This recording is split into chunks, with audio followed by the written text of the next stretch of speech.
Elizabeth Grayson awoke in a soft bed, surrounded by ivory silk sheets that rustled softly as she moved. The morning sun filtered through the thin curtains, casting golden reflections on the oak parquet flooring of their spacious bedroom. She was 47, but she still felt young, maybe not the 20-year-old she had been when she first met her husband, but a woman in her prime. She stretched, feeling the slight coolness of the air, and smiled, looking at the ceiling, decorated with elegant stucco. This was their country home in Connecticut, a three-story estate with white columns, surrounded by neatly trimmed lawns and old maple trees that turned into a fiery sea of red and orange leaves every fall. Her husband's name was James Grayson. Tall, with light gray in his thick dark hair and piercing blue eyes, he was the man Elizabeth had loved for 24 years. They married when she was 23 and he was 25. The wedding was modest by the standards of their current lives. A small church in James' hometown in Massachusetts, a few dozen guests, a dress that Elizabeth made herself, and a ring that James bought with his first money from a law firm. Then he was just starting out, and she was working as a primary school teacher. But over these 24 years, their lives have changed beyond recognition. James became a partner in one of the most prestigious law firms in New York, and Elizabeth left teaching to devote herself to her family and, as she liked to joke, the life that the heroines of romantic films dream about. Elizabeth got out of bed and walked over to the huge mirror in a gilded frame that hung above the antique chest of drawers. She was wearing a light champagne-colored satin nightgown, one of those little things she allowed herself to buy in the boutiques on Fifth Avenue. Her hair, dark brown with neat gray streaks, fell in soft waves just below her shoulders. She ran her hand over her face, looking at the small wrinkles around her eyes. Not too bad for 47, she thought with a slight smile. In the Italian marble bathroom, she washed her face with cool water and applied her usual lavender-scented cream, one of those expensive ones that cost more than her monthly salary in those distant days when she was still working. Their life was ideal, at least it seemed so from the outside. They had 3 children. The eldest daughter, Lily, 22, was studying psychology at Yale University and was already making plans for a master's degree. Middle son, Michael, 19, was a star on the varsity lacrosse team at Dartmouth, and the youngest, Sophia, 15 years old, studied at a private school and dreamed of becoming an artist. Elizabeth loved her children more than anything in the world. She often remembered how she carried them under her heart, how she sang lullabies to Lily when she was a baby, how she taught Michael to ride a bicycle, and how she painted watercolors with Sophia on the veranda of their house. These memories were her treasure, the threads that connected her to her past and present. James came downstairs when Elizabeth was already standing at the stove, preparing an omelet with herbs and goat cheese, his favorite dish in the morning. He was in his usual morning look: white shirt with rolled-up sleeves, dark blue trousers, hair still damp from the shower. Even after 24 years of marriage, she couldn't help but notice how handsome he was. He came up behind her, hugged her waist, and kissed her neck. "Good morning, Lizzie," he said in his low, slightly hoarse voice, which still gave her goosebumps. She turned and kissed him back, feeling the warmth of his hands through the thin fabric of her shirt. "How did you sleep?" she asked, returning to the omelet. "Like a baby. What about you?" "I dreamed about our honeymoon. Remember that little inn on the coast of Maine, where we ate lobster and laughed about how you got sunburned?" James laughed. "How could I forget? Then you said that I looked like boiled crayfish. The most romantic thing I've heard in my entire life." Elizabeth smiled. These small moments, their jokes, their shared memories, were the foundation of their marriage. They went through a lot, moving, having children, financial ups and downs in the early years when James was just building his career. But now all that was behind me. They achieved what they dreamed of: stability, prosperity, love. After breakfast, James headed into town. His office was in a Manhattan skyscraper, and although he could work from home, he preferred the downtown atmosphere. Elizabeth was left alone in their large house. She walked into the living room, where the walls were decorated with paintings bought at auction and family photographs in silver frames. One of them was of them all together, She, James, Lily, Michael, and Sophia on holiday in Italy 2 years ago. They stood against the backdrop of the Colosseum, laughing, sunburned, and happy. Elizabeth ran her finger along the glass of the frame, feeling warmth in her chest. Her morning passed in her usual routine. She called Sophia to remind her about her after-school art class, ordered groceries delivered from the organic store she and James loved, and picked out a dress for the charity dinner they were going to on Saturday. It was a long dress from Oscar de la Renta, a deep emerald color, with embroidery on the bodice elegant, but not flashy, just her style. She tried it on in front of the dressing room mirror, turning first one way and then the other. James will love it, she thought, imagining how he would look at her with his signature look, which mixed admiration and desire. By lunchtime, she went out onto the terrace with a cup of herbal tea and a new novel that a friend recommended to her. The wind rustled the leaves, birds sang somewhere in the garden, and Elizabeth felt absolutely at peace. She liked this feeling of control over her life. Everything was in its place, everything was going according to plan. She was the wife of a successful man, the mother of talented children, and the owner of a home that could have been on the cover of Architectural Digest. What more could you ask for? Elizabeth sat on the terrace of her country home in Connecticut, holding a cup of herbal tea with a slight aroma of mint and chamomile. The book she had picked up to read, a new novel recommended by a friend, lay open on her lap, but her gaze was directed somewhere into the distance, to where the maples swayed in the light March wind. The sun rose higher, warming her skin through her thin ivory cashmere sweater. Everything around was breathing peace. The singing of birds, the rustling of leaves, the smell of freshly cut grass from the garden. Her life was perfect, or at least it would seem so to anyone looking from the outside. She leaned back in the wicker chair and closed her eyes, letting her thoughts flow freely. I love this, she thought, imagining her home, her husband, her children. James, with his warm hands and deep voice that still made her heart beat a little faster. Lily, Michael, and Sophia are her pride, her continuation. Each of them is already on the way to their own lives. A walk-in closet full of designer dresses, like the emerald Oscar de la Renta she'd chosen for Saturday night's dinner. Their estate, where every detail from the marble countertops to the paintings on the walls was carefully thought out. This was the life she had dreamed of in her 20s, when she and James were just starting out, counting every cent and planning for the future. But behind this warm feeling of satisfaction, there was something else hiding, something she couldn't name out loud, but she felt more and more often in recent months. I always want more, she admitted to herself, and this thought, like a shadow, fell on her inner world. Elizabeth opened her eyes and looked at her hands well-groomed, with a neat manicure, on her ring finger the diamond engagement ring that James had given her for their 10th anniversary glittered. She loved her life, loved her husband, children, and this house. But somewhere inside her, there was a feeling that she had missed something important, something that belonged only to her, not to her family, not to James, not to their shared success. She was 23 when she got married. She was young then, full of hope, but inexperienced. James became her first and only man, first in everything, in love, in passion, in life. She met him too early, she thought now, and this determined her entire path. She did not have time to know herself, did not have time to understand who she could have become if she had not dissolved in the role of wife and mother. I don't regret it, she quickly added in her thoughts, as if making excuses before an invisible judge. And it was true, she did not regret the years with James, about the children, about how they built this life together. But still, something was slipping away, something she couldn't catch in this perfect world.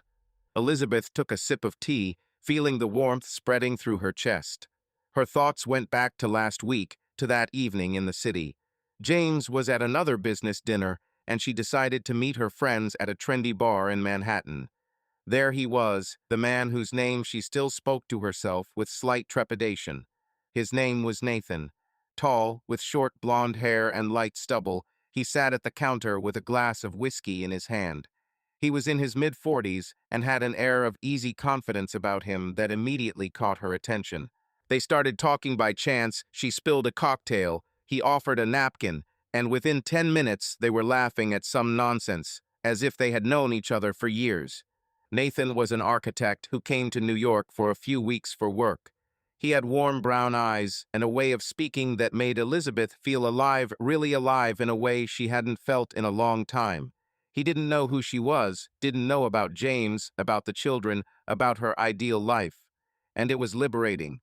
For the first time in a long time, she was just Elizabeth, not Mrs. Grayson, not her mother, not the wife of a successful lawyer. Just a woman who laughed at his jokes and blushed when he accidentally touched her hand. They exchanged numbers. "It's just like that," she told herself then, putting the phone away in her purse. But 5 days had passed since then, and she couldn't stop thinking about him. Every morning, waking up next to James, she found herself checking her phone to see if he had texted. Yesterday, he sent a message.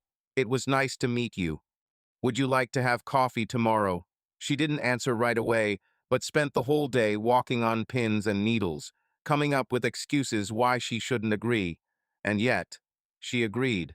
Today, at 3 o'clock in the afternoon, they will meet at a small coffee shop in the West Village. James will be in the office, Sophia will be at school, and she will say that she is going into town to do some shopping. Everything is under control. Elizabeth put the cup on the table and looked at her watch. Noon. She had 3 hours left to get ready and get to Manhattan. She stood up, feeling a slight chill of excitement in her chest. "This doesn't mean anything," she told herself as she went up to the bedroom to pick out an outfit. She settled on a simple but elegant sea green midi dress and a light trench coat, nothing provocative, nothing that could give away her intentions. But as she applied her makeup, a little more mascara, a little brighter lipstick than usual, her inner voice whispered, "You know it's not just coffee." She didn't intend to go far. It was just a flirtation, a little adventure to shake herself up, to feel like the Elizabeth she had not managed to become in her 20s. James will never know, the children will never know, no one will know. She was too good at keeping everything under control. Years of living with a successful husband had taught her to be organized, hide her emotions when necessary, and smile even when there was a storm inside. Nathan was just an exception, a fleeting breath of freedom. Standing in front of the mirror, she straightened her hair and took a deep breath. "I love my life," she repeated to herself like a mantra. But at that moment she realized that she wanted more, something that belonged only to her. And perhaps Nathan was the first step towards this. She took her purse and car keys and left the house, leaving behind her an ideal life that, it seemed to her, could no longer give her everything she was looking for. Saturday night at the home of Martha and Greg Wilson was one of those events that Elizabeth Grayson adored. Their friends lived a 10-minute drive from the Grayson estate, in a similarly luxurious Connecticut neighborhood where the houses were surrounded by greenery and the driveways were paved with stone. Martha, a former model and now the owner of a small contemporary art gallery, always threw parties in impeccable taste. Live music, gourmet snacks, wine that Elizabeth couldn't even pronounce, and guests whose names appeared in the local gossip columns. This was their circle: successful, confident people who knew how to enjoy life. Elizabeth stood at the mirror in her dressing room an hour before going out, looking at herself in the same emerald Oscar de la Renta dress that she had chosen a few days ago. The bodice, decorated with fine embroidery, emphasized her slender figure, and the long skirt flowed softly, giving her elegance without being too pompous. She wore pearl earrings, a gift from James for their 20th anniversary, and a light bracelet that sparkled on her wrist. Her hair, dark brown with just a hint of gray, was styled in soft waves, and her makeup was subdued, but with an emphasis on her eyes, which, as James said, were her main weapon. She smiled at her reflection. Immaculate, she thought, and this word perfectly described her image. The wife of a successful husband, the mother of 3 talented children, a woman who always knew how to behave in society. James was waiting for her at the bottom of the stairs. He looked, as always, impeccable. A dark blue suit, tailored, a white shirt, slightly unbuttoned at the collar, and a light scent of cologne with notes of sandalwood. His blue eyes swept over her, and he smiled that smile that still made her feel special. "You look amazing, Lizzie," he said, holding out his hand. She took him by the elbow, feeling the warmth of his palm through the fabric of his jacket, and together they went out to the car, the black Mercedes that James bought last year. On the way to the Wilsons, they chatted about little things, about how Sophia asked permission to go on a weekend with friends, about James' new client, who promised to bring millions to the company, about the weather, which had finally become warm like spring. Elizabeth laughed at his jokes, and he looked at her with a tenderness that was familiar over 24 years of marriage. But somewhere in the back of her mind, a thought flashed about Nathan, about the coffee they drank on Friday in the West Village, about the way he looked at her, how he accidentally touched her fingers while handing her the sugar bowl. She shook her head and focused on James. Today she was Mrs. Grayson, and nothing more. When they arrived, the party was already in full swing. The Wilsons' house was aglow with lights, and the sounds of jazz came from the open doors onto the terrace, a saxophone softly intertwined with the hum of voices and the clink of glasses. Martha, wearing a long indigo dress, greeted them at the entrance with a wide smile. "Lizzie, James, you are on time as always," she exclaimed, hugging Elizabeth.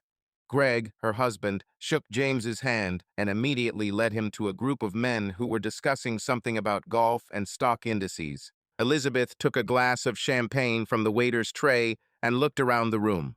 The guests were familiar: lawyers, businessmen, a couple of artists whom Martha took care of, several wives, just like her, well-groomed, confident, with expensive handbags and easy smiles. She greeted Caitlin, the wife of James' partner at the firm, and exchanged a few words about the new spa in town. Then Thomas Reynolds, an old acquaintance with whom she had crossed paths at charity events, approached her.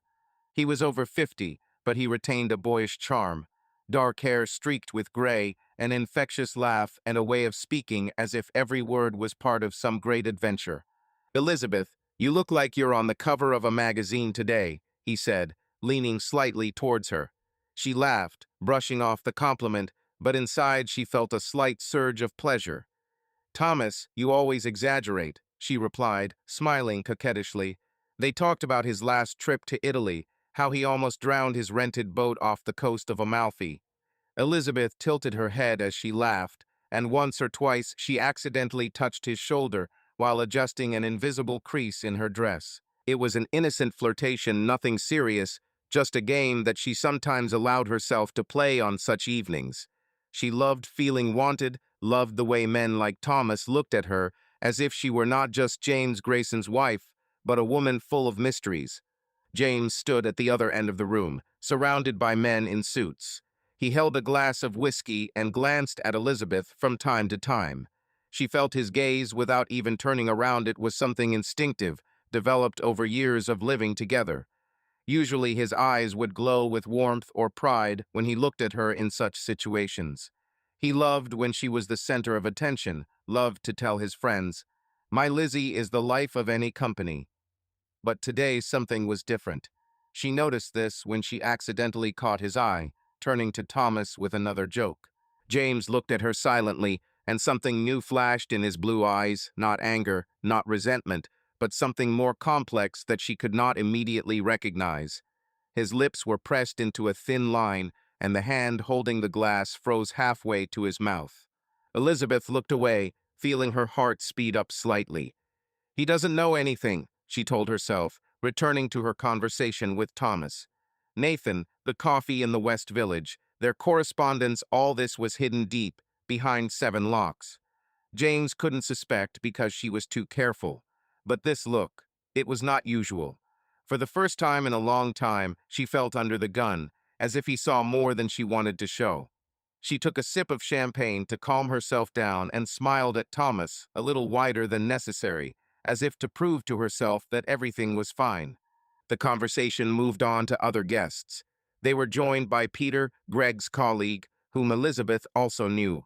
He was younger than Thomas, about 35, with a keen sense of humor and a way of leaning slightly towards his interlocutor, as if sharing a secret. They were discussing a new movie Peter had recently seen, and Elizabeth was back in the game. A little laugh, a slightly raised eyebrow, a casual brush against his sleeve as she pointed at something outside the window. This was her style, flirting on the edge, nothing frank, nothing that could compromise someone. She knew how to keep her distance, how to remain an ideal wife even in such moments. James, meanwhile, walked up to the bar for a new glass. Elizabeth saw him out of the corner of her eye, his broad shoulders, his confident gait. He did not approach her, did not call her, as he sometimes did, to introduce her to one of his colleagues. Instead, he stayed at the counter, talking to Greg, but his eyes found hers again. This time it was longer, harder. She felt a chill run down her spine, but immediately brushed the sensation aside. He's just tired, she decided. Or maybe he drank more than usual. James was never a jealous person in 24 years. He never made a scene, did not ask questions if she stayed late with her friends or chatted with someone at a party. But this look, it was different. The evening continued. Jazz gave way to something more rhythmic, and guests began dancing on the open-air terrace. Elizabeth stood back, watching as Thomas and Peter moved off to other groups. She finished the champagne and set the glass down on the table, feeling a little dizzy not from the alcohol, but from a mixture of emotions that she couldn't quite understand. James approached her a few minutes later, placing his hand on her waist. "Tired?" he asked quietly, his voice soft as always. She nodded, smiling. "A little, but a wonderful evening." He nodded in response, but didn't say anything more. His hand remained on her waist, warm and familiar, but there was something in his silence that made her heart clench. They left home around midnight.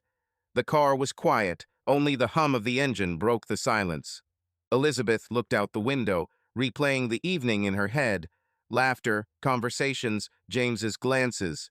She didn't know what he saw, what he felt, but somewhere in the depths of her soul, she understood that this evening was the beginning of something new, something that was still beyond her control.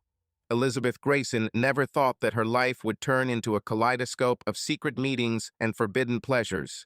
Just a few months ago, she was simply Mrs. Grayson James's ideal wife, mother of 3 children, owner of a luxurious house in Connecticut.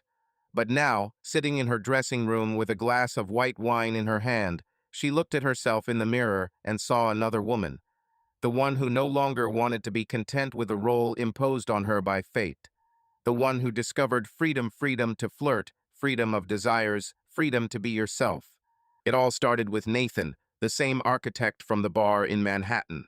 Their meeting for coffee in the West Village turned out to be more than just an innocent conversation. After a second cup of espresso, he suggested they go for a walk, and they wandered the narrow streets, laughing at his stories about failed projects and her stories about children. And then, at the entrance to a small park, he stopped, looked into her eyes, and kissed her. It was a short but burning kiss that made her dizzy. She could pull away, say no, go back to her ideal life. But instead, she responded by snuggling closer to him, feeling the adrenaline coursing through her veins. At that moment, she realized that she wanted this, she wanted him, she wanted this spark, this risk.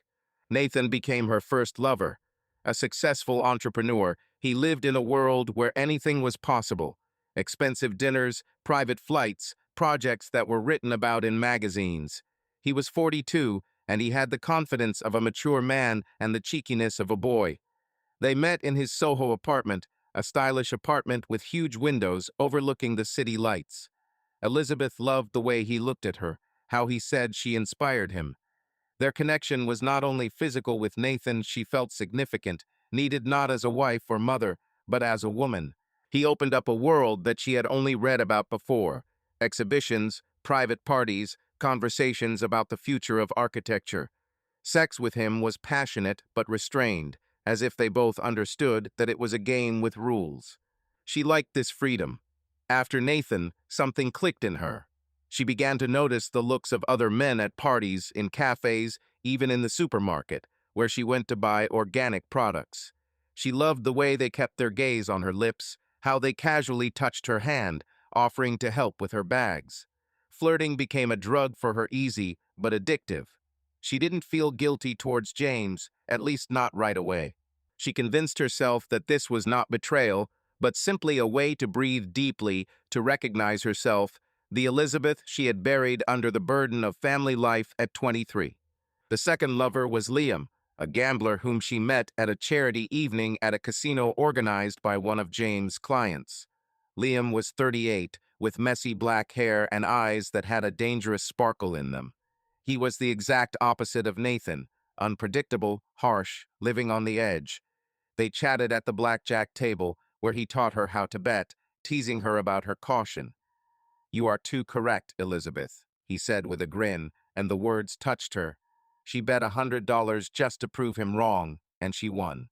Liam laughed, took her hand, and led her to the bar, where he ordered them each a cocktail. With Liam, it was different. Their meetings took place in cheap motels outside the city or in his car parked somewhere on a deserted road. He was rougher than Nathan, but that had its own charm. Sex with him was fast, almost animalistic, full of risk and adrenaline.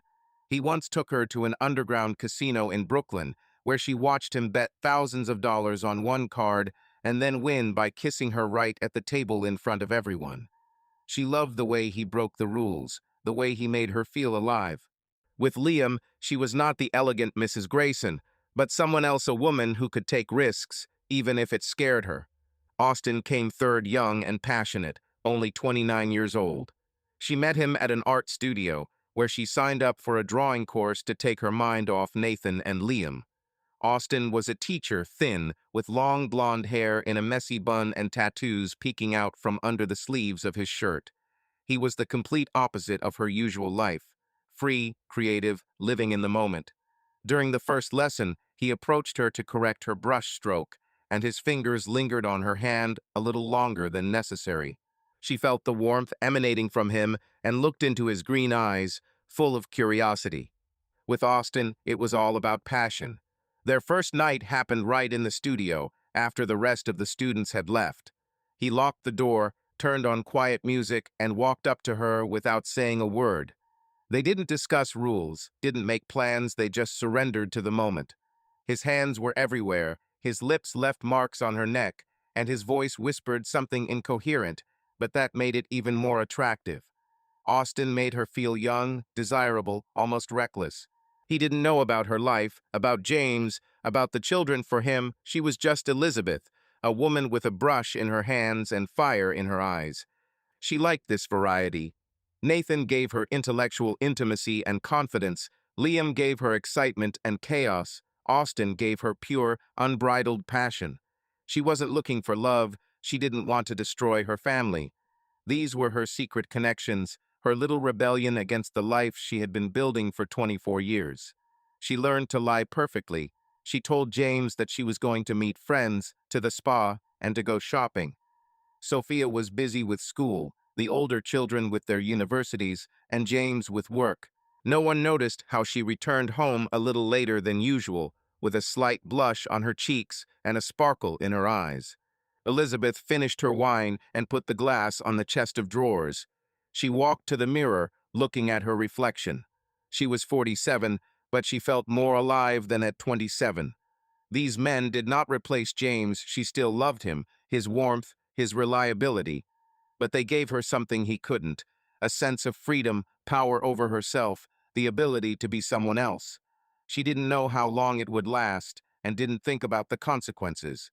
For now, everything was under control, or so she thought.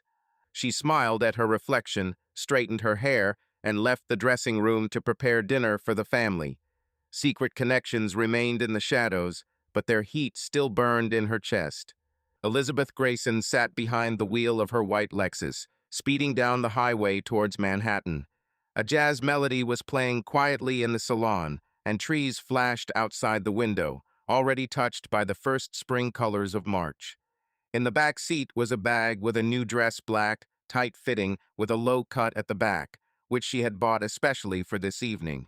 She told James that she was going to dinner with her friends, and he, as always, nodded with a smile without asking any questions. Her life was now like a chessboard, where she masterfully moved the pieces, maintaining a balance between the roles of an ideal wife and a woman who secretly enjoyed her forbidden affairs. Her playing was subtle, precise, almost artistic. Each of the three men, Nathan, Liam, and Austin, demanded a different approach, and Elizabeth learned to manipulate their attentions with a grace that surprised even herself. She didn't just meet them, she created a special world for each of them, where they felt like they were the only ones, unaware of the existence of others. This was her little empire, built on lies, passion, and control. With Nathan, a successful entrepreneur, it was all about sophistication. He loved it when she looked impeccable, elegant dresses, restrained gestures, a light scent of perfume with notes of jasmine. Elizabeth knew he was attracted to her intelligence, her ability to carry on a conversation about anything from architecture to politics. She sent him messages with witty comments about articles he sent her, or shared ideas for his projects, which he then proudly discussed with his partners. Their meetings in his apartment in Soho were like a ritual, a bottle of expensive wine, quiet music, conversations flowing into intimacy. She held his attention by remaining a mystery, never revealing too much about herself, not answering calls right away, making him wait until he started to get bored. "You're like a work of art, Elizabeth," he said one day, running his finger across her cheek, and she smiled, knowing he was hooked. Liam, the gambler, was different. She played with him on the verge of risk, fueling his unpredictable nature. He loved it when she challenged him, like making an appointment at the last minute, forcing him to give up everything for her. She wore something daring for him, a leather skirt, red lipstick, high-heeled shoes that he once called sexy as hell. Elizabeth learned to tease him. She either pretended to be indifferent or suddenly responded to his rough caresses with unexpected passion. One day, she suggested meeting in an abandoned warehouse on the outskirts of the city, where they spent the night among dusty boxes and the dim light of lanterns. "You're crazy," he laughed, pushing her against the cold wall, and she knew it was this madness that kept him hooked. She sent him short, provocative messages like, "Guess where I am now," and enjoyed watching him lose his head trying to figure it out. Austin, the young artist, demanded emotion from her. He was a romantic, despite his outward carelessness, and Elizabeth played on this. She came to his studio in simple jeans and a white shirt, with her hair down, as if she had accidentally forgotten her status as Mrs. Grayson. She painted with him, letting the paint stain her fingers, and listened to him read the poems he wrote on scraps of canvas. She loved the way he looked at her with hunger, with admiration, as if she were his muse. She held his attention, sharing with him pieces of her feelings. She talked about her childhood dreams, about how she loved to draw in her youth, but she never gave him a complete picture of her life. Their intimacy was slow, sensual, full of long glances and whispers. "You make me feel alive," he said, and she smiled, knowing that this sincerity was her weapon. Elizabeth enjoyed this game. She loved how each of them saw something different in her. Nathan as a sophisticated intellectual, Liam as a daring adventurer, Austin as a passionate dreamer. She was an actress, director, and spectator at the same time, reveling in her power over them. At home, she remained the same Lizzie, cooking dinner for Sophia, discussing his work matters with James, planning family weekends. No one would have suspected that behind her calm smile was a woman who led a triple life. She learned to lie so naturally that sometimes she was surprised at her ability to get out. "I'll be in town for a while," she told James, and he nodded, not looking into her eyes, busy with his own thoughts. But she couldn't know that James already understood everything. He was not blind. Over 24 years of marriage, he taught her every gesture, every intonation, every look. At first, it was little things. She stayed late with her friends more often. She began to put on her makeup a little longer in the morning. Sometimes she looked at the phone with a smile that he didn't recognize. Then he noticed a smell light, alien, not her usual jasmine, but something sharper, masculine, on her scarf after one of these meetings. He didn't say anything, didn't ask. He just looked at her at the Wilson party, at home at dinner, in the morning while she was drinking coffee. His blue eyes, usually warm, now sometimes became cold, searching, but she did not notice it. She was too caught up in her game, too confident in her control. Today, she went to Nathan. He invited her to dinner at his apartment, promising to cook something special. She stopped at a traffic light, looking at her reflection in the rearview mirror.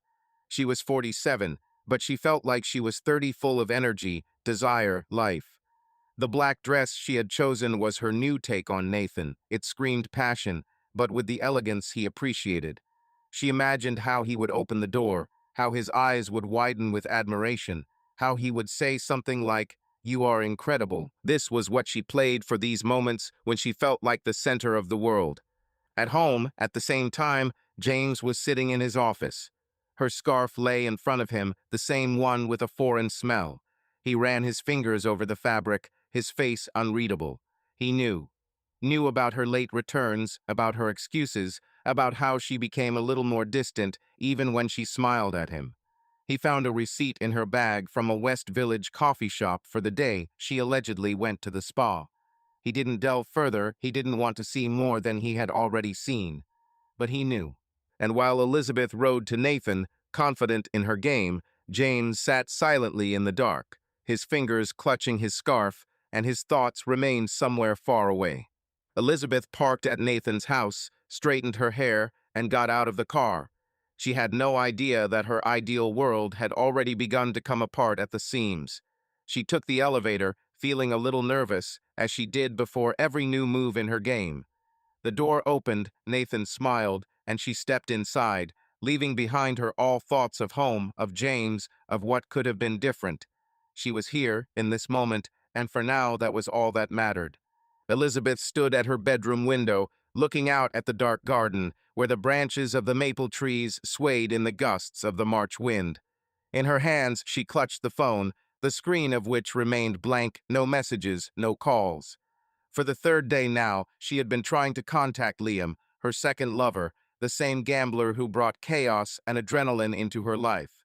His number was unavailable, messages in the messenger remained unread, and this silence began to weigh on her like an invisible weight. She was used to his impulsiveness, he could disappear for a day, carried away by another bet or party, but 3 days without an answer. It wasn't like him. The morning started as usual. James went to the office, Sophia went to school, and Elizabeth stayed at home, planning her day. She was going to meet Austin at his studio after lunch, but decided to check on Liam first. She dialed his number, expecting to hear his hoarse voice and another joke like, "You miss me, don't you, Miss Perfect?" But instead the answering machine coldly reported, "The subscriber is temporarily unavailable." She frowned and sent a short, "Where are you?" and went about her business, confident that he would call back. By evening, the silence became irritating. The next day, she tried again, the same result. By the morning of the third day, irritation gave way to anxiety. Elizabeth went down to the kitchen, poured herself some coffee, and opened her laptop. She wasn't the type to delve into other people's lives, but something told her she needed to check. She typed Liam Crow, New York into the search engine, the name he once told her in an underground casino, laughing that it was his official nickname. Nothing unusual at first. A couple of old articles about small wins in Las Vegas, a mention on a poker blog. But then she came across a fresh headline from last night. Financial fraud suspect disappears after FBI search. Her heart skipped a beat. The article was short, but the words Liam Crow, shady schemes, and detention stung the eyes. The office he called his sanctuary, a small space in Brooklyn where he allegedly conducted business, was closed, and his partners declined to comment. She slammed the laptop shut, feeling her palms become damp. "This can't be about me," she told herself, but the voice in her head sounded unconvincing. Liam was a risk-taker. She knew that from the start. His life was pure chaos. Bets, debts, suspicious acquaintances. She remembered how he once boasted that he had watched a couple of serious guys for a large sum and how his eyes sparkled with excitement. Maybe he crossed the wrong people's path. Or has the FBI been following him for a long time? She stood up and walked around the kitchen, trying to calm down. Just a coincidence, she decided, but panic had already taken root. James returned home for dinner. Elizabeth sat at the table, absent-mindedly stirring the soup, which Sophia finished with gusto. He walked in, dropped his briefcase by the door, and kissed the top of her head, as he always did. "How's your day?" he asked, sitting down opposite. His voice was even, but she noticed that he was looking at her a little longer than usual. "Okay," she replied, forcing herself to smile. "And yours?" "Interesting." New client, a lot of paperwork. You're kind of quiet today, Lizzie. Is everything okay? She froze, the spoon in her hand trembled. I'm just tired, she said, looking away. I went to the city, the traffic jams were exhausting. He nodded, but his eyes lingered on her. You need to get more rest, he added, and there was something in his tone that she couldn't quite place. Care or something else? Sophia raised her head from her plate. Mom, you promised to help with your art essay. Can you do it today? Of course, honey, Elizabeth replied, grateful for the change of topic. She stood up to put away the dishes, but James grabbed her hand. I will, he said quietly. Sit with Sophie. She looked at him, surprised by this gesture. He usually didn't interfere with household chores after work. Thank you, she managed, and he smiled briefly, almost mechanically. Later, after Sophia had gone to bed, Elizabeth picked up the phone again. She texted Nathan, Are you in town? I want to see you. She needed a distraction, a feeling of control. Nathan answered almost immediately, Yes, come tomorrow. I missed you. She exhaled, feeling the tension release slightly. Liam was a fluke, she decided. His problems are his problems. She did not mention his name to anyone, not even to other lovers. Nobody could connect them. The next day, she went to Nathan. His apartment smelled of freshly brewed coffee and wood. He was working on a model of a new building. He hugged her, kissed her neck, and she relaxed in his arms. You look kind of tense, he remarked, pouring the wine. Just business, she waved it off, smiling. Tell me about your project. He got carried away, showing the drawings, and she listened, nodding, but thoughts about Liam were spinning in her head. Have you heard anything about the casino in Brooklyn? She asked casually when he fell silent. Nathan frowned. I heard there's some noise with the FBI. Why do you ask? Yes, my friend mentioned it, she lied, taking a sip of wine. He shrugged and changed the subject, and she mentally scolded herself for this weakness. James, meanwhile, sat in his office in Manhattan. In front of him lay a thin folder that had been brought by an old friend of his, a private detective named Richard. This is what we found, Richard said in the morning, leaving the folder on the table. James opened it and skimmed the lines. Liam Crow, 38, suspected of money laundering through underground casinos. The photo is the same face that he once glimpsed when Elizabeth was staying in town. James wasn't sure then, but now it all fit. He called his friend in the FBI, a former classmate, and he confirmed. Liam was under investigation, his office was sealed, and he himself had gone into hiding. Thanks, Paul, James said into the phone, his voice as cold as steel. You're welcome. Is that all you need? Paul asked with slight curiosity. For now, yes, James replied and hung up. He leaned back in his chair, looking out the window at the skyscrapers. He didn't just know. He acted. The first step was taken. Liam disappeared from her life, and she did not even suspect whose hand was behind it. Elizabeth returned home late. James met her in the living room, leafing through a newspaper. A good dinner? He asked without looking up. Yes, with Caitlin, she replied, taking off her coat. We chatted about everything. I'm glad you had fun, he said, and his voice was level, but there was a hint of something sharp in it. She nodded and went upstairs, not noticing how he followed her with his gaze long, heavy, full of hidden determination. She lay down in bed, looking at the ceiling. Liam was missing, but she still had Nathan and Austin. This is an accident, she repeated to herself as she fell asleep. Her world was still under control, or so she thought. Elizabeth sat in the living room of their country house, leafing through an interior design magazine. There was a light rain falling outside the window, drops knocking on the glass, creating a cozy background for her thoughts. She had just returned from the city, where she spent the morning with Austin in his studio. His hands, stained with paint, still seemed warm to her when she remembered their farewell kiss at the exit. Nathan also wrote to her this morning, inviting her to dinner on Friday. Her game continued, and despite Liam's disappearance, she felt confident. It's his own fault, she decided, blaming his disappearance on his risky lifestyle. She had 2 left, and that was enough to keep everything under control. James entered the room, throwing his briefcase on the sofa. His face looked tired, and there were shadows under his eyes that she had not noticed before. He undid the top button of his shirt and collapsed into the chair opposite her, rubbing his temples. Elizabeth put the magazine down, raising an eyebrow. "Rough day?" she asked, crossing her legs. He nodded, looking somewhere to the side. "You could say that. We have problems, Lizzie." She frowned. "What's the problem?" "Financial," he answered briefly, and the word hung in the air like a hammer blow. Elizabeth froze. "Financial problems?" "Theirs." She almost laughed, but stopped herself when she saw how seriously he was looking at her. "What do you mean? You always have everything under control. The company is thriving." James sighed and ran a hand through his hair, where there was a little more gray than she remembered. "It was like that, but the last couple of weeks, we have lost 2 large contracts. Clients are leaving without explaining the reasons. This morning, the managing partner called me. He is in a panic. He says that if this continues, we will have to reduce staff."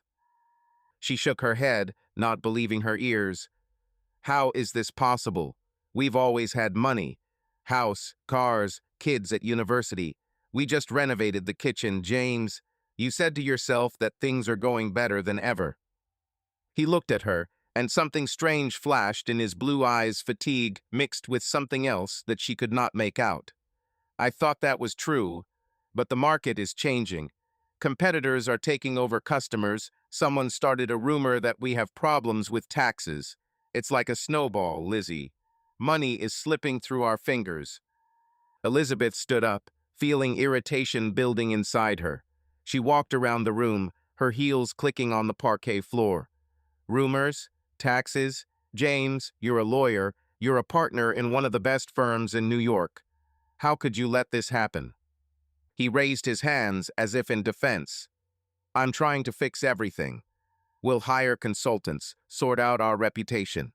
But now, we'll have to tighten our belts." "Tighten your belts?" she asked, her voice becoming sharper. "Are you serious? What does this mean? No trips? No new dresses? Sophia graduates from school next year. We promised her a tour of Europe." James stood up and walked towards her, placing his hands on her shoulders. "Lizzie, listen. We'll get through this. This is temporary.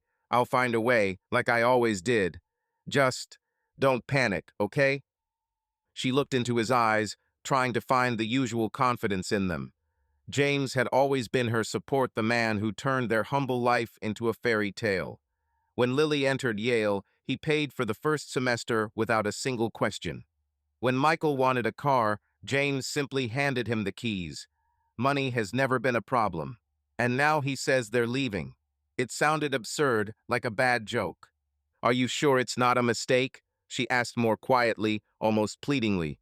"I'm sure I'll figure it out," he replied, squeezing her shoulders a little tighter. "Trust me." She nodded, but something sank inside her. They returned to the sofa, and the rest of the evening passed in silence.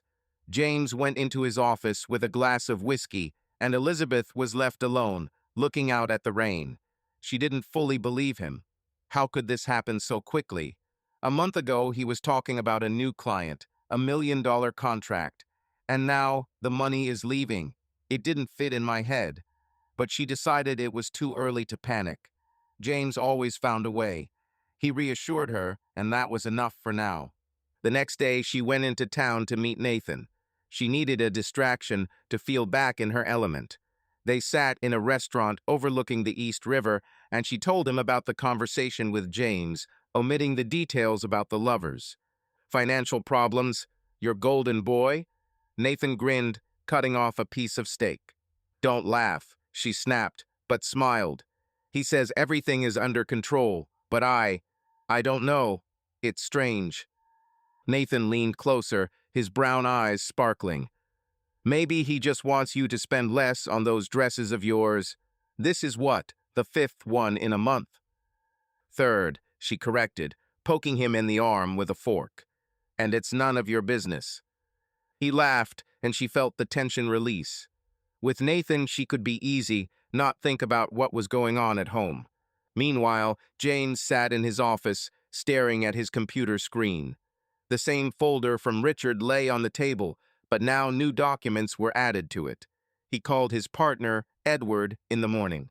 "Ed, we need to put the Hartman contract on hold," he said calmly. "What? James, are you kidding me? It's millions." Edward's voice trembled with indignation. "I know, but we have holes in our accounting. Better to be safe," he replied, and it was a lie. There were no holes. The company was as stable as ever, but James knew what he was doing. He has already spoken to 2 clients, hinting that temporary difficulties could affect the timing. Rumors began to spread, just as he had planned. Later, he met Richard in a cafe near the office. "Liam, that was easy," the detective said, stirring his coffee. "The FBI had been looking at him for a long time. They just pushed them at the right moment."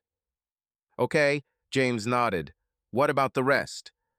"I'm working. Give me time," Richard replied, and James smiled at the corner of his lips. Elizabeth returned home in the evening. James was in the kitchen making something simple, macaroni and cheese, something he hadn't done in years. "Saving," she joked, throwing her bag on the chair. He turned around, his gaze soft but sharp. "For now, yes, but we'll get through this, Lizzie. I promise." She nodded, but inside her confidence began to crack. The money was leaving, and she didn't understand why. But for now, she trusted him. Bye. Elizabeth stood at her bedroom window, looking up at the gray sky that promised another rainy day in late March. Her phone lay on the dresser, the screen blinking with notifications, but she was in no hurry to take it. The last few days had been strange. Liam's disappearance, James's talk of financial problems, and she tried to convince herself that it was just a series of coincidences. She still had Nathan and Austin, her pillars of support in this secret world she had built. She was still playing her game, but the confidence with which she moved the pieces began to fade. Nathan was her next step. She agreed to meet him that evening at his apartment in Soho. He wrote to her yesterday that he wanted to discuss something important, and his tone seemed unusually dry to her. Probably work, she thought, putting on the backless black dress he loved so much. She needed to feel in control again, to breathe in his confidence, his sophistication. She took her purse, took one last look in the mirror, and left the house without telling James where she was going. "I'm dating Caitlin," she said goodbye, and he nodded, not looking up from the newspaper. On the way to the city, she turned on the radio, but the music could not drown out the anxious feeling that settled in her chest. Liam was gone, the money was gone, and now Nathan. She shook her head, pushing the thoughts away. "It's okay," she told herself as she parked in front of his house. The elevator slowly rose to the top floor, and she straightened her hair, preparing for Nathan's familiar smile, for his warm hands. But when the door opened, she did not see what she expected. Nathan stood in the center of the living room, his face pale, his eyes red, as if he had not slept all night. There were papers on the table, crumpled and scattered, and next to it was an empty bottle of whiskey. He turned to her, his gaze full of rage. "What the hell did you do?" he blurted out, taking a step towards her. Elizabeth froze, her purse almost slipping from her hands. "What are you talking about, Nathan?" "Don't pretend, it's because of you." He grabbed one of the sheets and threw it at her feet. She picked it up with trembling hands. It was a document, a letter from some creditor. The amount at the bottom of the page made her gasp. $1.5 million. Duty. "What is this?" she asked, her voice trembling. "This is what is destroying me now," he barked, slamming his fist on the table. "Yesterday morning, I got a call from the bank. They said that I owed this money. Allegedly, I took out a loan against my business 3 months ago. I didn't take anything, Elizabeth. And then I found out that someone forged my signature, used my data, and it all started after I contacted you." She shook her head, stepping back. "Nathan, this is nonsense. I have nothing to do with it." "Nothing to do with it?" He laughed, but the laughter was bitter, almost hysterical. "You got me into this shit. Someone was digging into my life, and the only thing that has changed in recent months is you."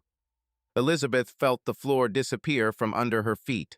She clutched the paper in her hands, trying to find the words. "I don't know what you're talking about. I didn't do anything like that. Maybe these are your competitors? You yourself said that you have enemies in business." "Competitors?" He came closer. His face was a few inches from hers. "My competitors don't know where I live, who I sleep with, what my habits are. But you do. You got me into trouble, Elizabeth, and now I'm deeply in debt." "Nathan, listen," she began, but he interrupted. "No, listen to me. My office is closed, my accounts are frozen. I can't even buy damn coffee until this is sorted out. And if it's not you, then it's someone who wants to get to me through you." She stood there, unable to move. His words echoed in his head. Did someone want to get to him? Through her? It was impossible. She was careful. No one knew about her connections, not James, not her children, not her friends. But Liam. Liam disappeared too, and now Nathan. She felt cold sweat on her back. "It's not my fault," she said quietly, almost in a whisper. "I swear." He looked at her for a long time, breathing heavily. Then he turned away and ran his hand over his face. "Go away," he said. "I need time, and if you even lift a finger to arrange this, I will find you." Elizabeth walked out of the apartment, her legs shaking. The elevator went down, and she pressed herself against the wall, feeling her heart pounding in her chest. Nathan was gone from her life, not physically like Liam, but emotionally he was already lost. She got into the car, turned on the ignition, but did not move. "This has nothing to do with me," she repeated to herself, but there was no confidence in her voice. Two lovers disappeared in a week. First Liam, now Nathan. Something was wrong, and this something began to squeeze her in a vice. Meanwhile, James sat in his office in Manhattan.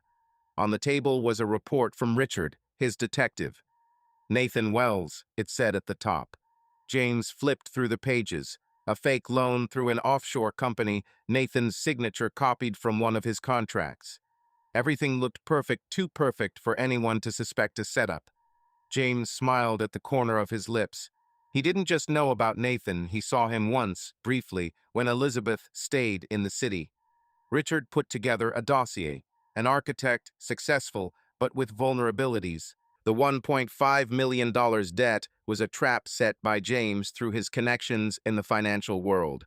One call to an old client, a couple of fake documents, and Nathan found himself in a hole from which he could not get out without serious losses. He leaned back in his chair, looking at the photograph of Elizabeth on the table, a snapshot from their trip to Italy. "You thought I wouldn't notice," he thought, but didn't say anything out loud. His plan worked. Liam was first, Nathan second. There's only one left. He was in no hurry, every step was precise, like in a chess game. Elizabeth returned home late. James was waiting for her in the living room, reading a book. "How's Caitlin?" he asked without looking up. "Fine," she replied, her voice strained. "I'm just tired." "You're pale," he remarked, closing the book. "Did something happen?" She shook her head, avoiding his gaze. "No, it's okay. I'll go to bed." "Good night, Lizzie," he said softly, but his eyes followed her as she walked up the stairs. Lying in bed, Elizabeth looked at the ceiling. Nathan blamed her. Liam was missing. The money was going away. An uneasy feeling grew like a shadow in the corner of the room. She didn't know James was behind it. I didn't know yet. But her world, so strong just recently, began to crumble, and she felt it with every cell. Elizabeth woke up to the sound of rain pattering on the roof of their country house. It was early morning. The sky outside the window remained gray, and the room was in twilight. She reached for the phone on her nightstand. 6:43 am. James had already left for the office. His side of the bed was cold. Sophia was still sleeping upstairs, and the house seemed too quiet, almost ominous. Elizabeth sat up, rubbing her eyes, and tried to push away the anxiety that had been haunting her since Nathan disappeared from her life, blaming her for his troubles. Liam was gone, Nathan was gone, only Austin remained, but even his passion no longer brought her the same relief. She stood up. put on a silk robe, and went downstairs. The kitchen greeted her with its usual order. The marble countertops gleamed, the coffee machine hummed quietly in the corner. But something was wrong. She opened the cupboard to grab her favorite cup white with a thin gold rim, a gift from James for their anniversary, and couldn't find it. Elizabeth frowned, rummaged through the shelves, even looked into the dishwasher. There was no cup. Weird, she muttered, chalking it up to absent-mindedness. Maybe Sophia took her to her room. She decided to ask later and took another one. But that was just the beginning. By lunchtime, she noticed that her pearl earrings, the same ones she had worn to the Wilson party, had disappeared from the box in the dressing room. She turned over all the drawers, checked under the bed, even looked in the pocket of the coat she wore that day. Nothing. I could have lost them, she told herself, but her heart was beating faster. This was not the first time things had gone missing. Last week, she didn't find her favorite scarf, the blue cashmere one that James brought from London. She then thought that she had left it in the car, but the search led nowhere. Now the earrings. It was too much of a coincidence. Elizabeth was sitting at the dining table, absent-mindedly stirring her soup, when Sophia came downstairs. "Mom, have you seen my art notebook?" the daughter asked, opening the refrigerator. "No, honey. Isn't she in your room?" Elizabeth replied, trying to sound calm. "I was there yesterday, but now I'm not," Sophia shrugged. "Okay, I'll find it." Elizabeth looked after her, feeling a chill on her back. Is Sophia really losing something too? Or is she going crazy herself? By evening, the tension increased.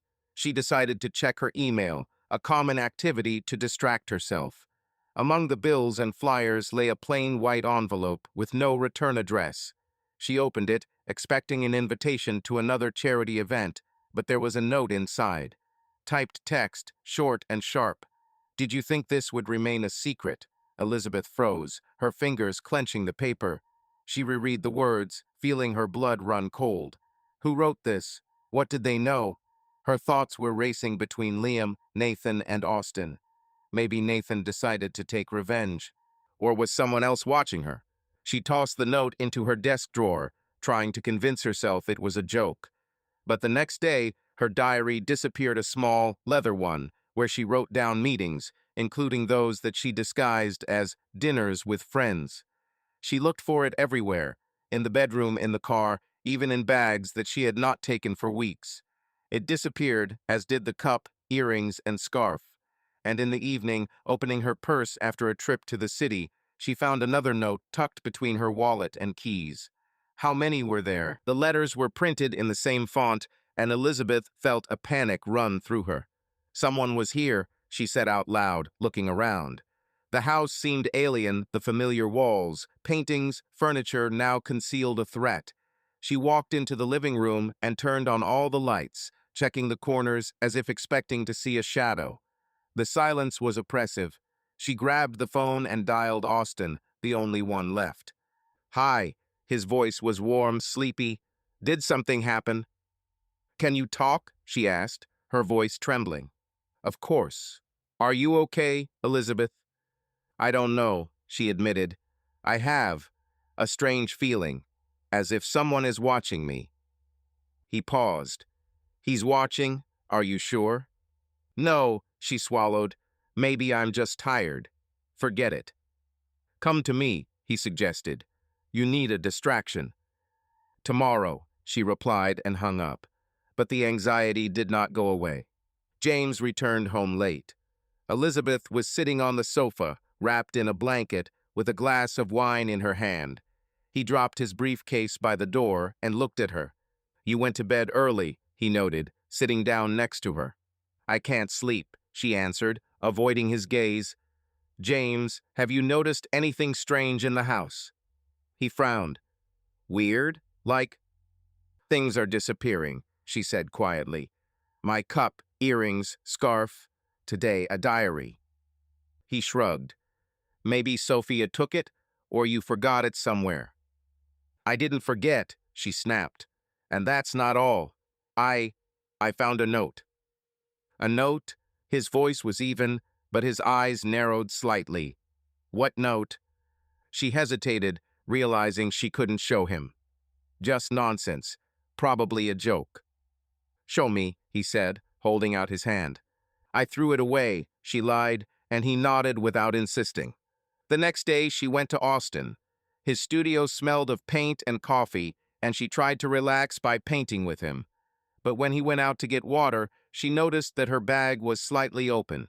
Inside was a third note. "You are losing everything." Elizabeth gasped, glancing at the door. Austin returned holding 2 glasses. "What's wrong with you?" he asked, putting them on the table. "Nothing," she managed, tucking the note into her pocket. "I was just thinking." He came closer and hugged her. "You're tense. Tell me." "Not now," she replied, pulling away. "I need to go home." James, meanwhile, was sitting in his office. There was a new folder from Richard on the table. He opened it, running his eyes through the list. Cup, earrings, scarf, diary. Richard was a master of his craft. He quietly entered the house, removed small things, and planted notes. James wrote the lyrics himself and printed them on an old printer in the office. This was his next step, not just to remove the lovers, but to break her confidence, make her feel like the walls were closing in. He knew where she kept her things, knew how to get into the house unnoticed. Sophia didn't suspect anything, and Elizabeth, she was too busy with her game to see him. Elizabeth returned home, feeling her paranoia growing. She checked the locks, the windows, even looked in the closets. It seemed to her that someone was standing behind her, watching from the shadows. She didn't know who it was, Nathan, Liam, or someone else. But the house, her refuge, became a trap full of secrets, and she could not figure out how to get out. Elizabeth lay in bed, looking at the ceiling, where the shadows of the branches outside the window danced in the gusts of the night wind. It was late at night, the beginning of April, but sleep did not come. Her mind was like a taut string, ready to snap at the slightest touch. The last few days had turned her life into a nightmare. Liam disappeared, Nathan accused her and disappeared. Things in the house disappeared one after another, and notes, those damned pieces of paper with printed threats, appeared in the most unexpected places. She felt that she was being followed, although she could not catch anyone in the act. Even Austin, her last lover, began to seem distant. His calls sounded strained, and his meetings lost their former passion. She turned on her side, pulling the blanket up to her chin. James slept next to him, his breathing even, almost mechanical. He seemed the same as always, calm, reliable, her anchor in this chaos. But something has changed in him. She couldn't say exactly what. His gaze became heavier, his words became less frequent, and his smiles became somehow forced. Or is it her imagination? Elizabeth closed her eyes, trying to drive away the thoughts, but they returned like flies to honey. "I'm going crazy," she thought, clenching her fists. Everything she had built, her secret life, her game, was falling apart, and she didn't understand why. Suddenly, she heard a rustling sound. Her eyes widened, and her heart began to pound. James stirred, slowly sat up on the bed, and stood up. She froze, pretending to be asleep, watching him through half-closed eyelids. He took the phone from the nightstand and quietly left the room, closing the door behind him. Elizabeth waited, counting the seconds. What is he doing in the middle of the night? She slipped out from under the blanket, her bare feet touching the cold floor. She tiptoed to the door, opened it slightly, and looked out into the corridor. Darkness enveloped the house. Only the faint light of the moon made its way through the windows. She heard his voice, low, muffled, coming from the office at the end of the corridor. Elizabeth crept closer, her heart beating so loudly that she was afraid he would hear. The office door was ajar, and she pressed herself against the wall, listening. James spoke quietly, but the words cut the air like knives. "Yes, everything is under control," he said, and there was a pause in the air. "They are no longer a hindrance." Her breathing stopped. "They're no longer a nuisance." Who did he mean? She put her hand to her mouth so as not to give herself away. Thoughts swirled in my head like a whirlwind. Liam, Nathan, Austin, her lovers. This couldn't be a coincidence. She remembered how Liam disappeared after the FBI raid, how Nathan yelled at her about a debt he didn't take out. and now James talks about it so calmly, like he's discussing the weather. How many more? He asked, and the voice on the other end of the line was unintelligible. James chuckled. Okay, the main thing is that she doesn't suspect. So far, everything is going according to plan. Elizabeth stepped back, her back hitting the wall. She didn't suspect. He talked about her. Her mind refused to accept it. James, did her husband, who had been her rock for 24 years, know about her secrets? And he not only knew, but did something with them. She remembered his cold looks at the Wilson party, his words about money, things disappearing, notes. Everything fit, but it was too incredible, too scary. She returned to the bedroom, trying not to make any noise, and lay down, pulling the blanket up to her chin. James came in a few minutes later, put the phone on the nightstand, and lay down next to him. She lay motionless, feeling its warmth, but for the first time in years, it did not calm, but frightened.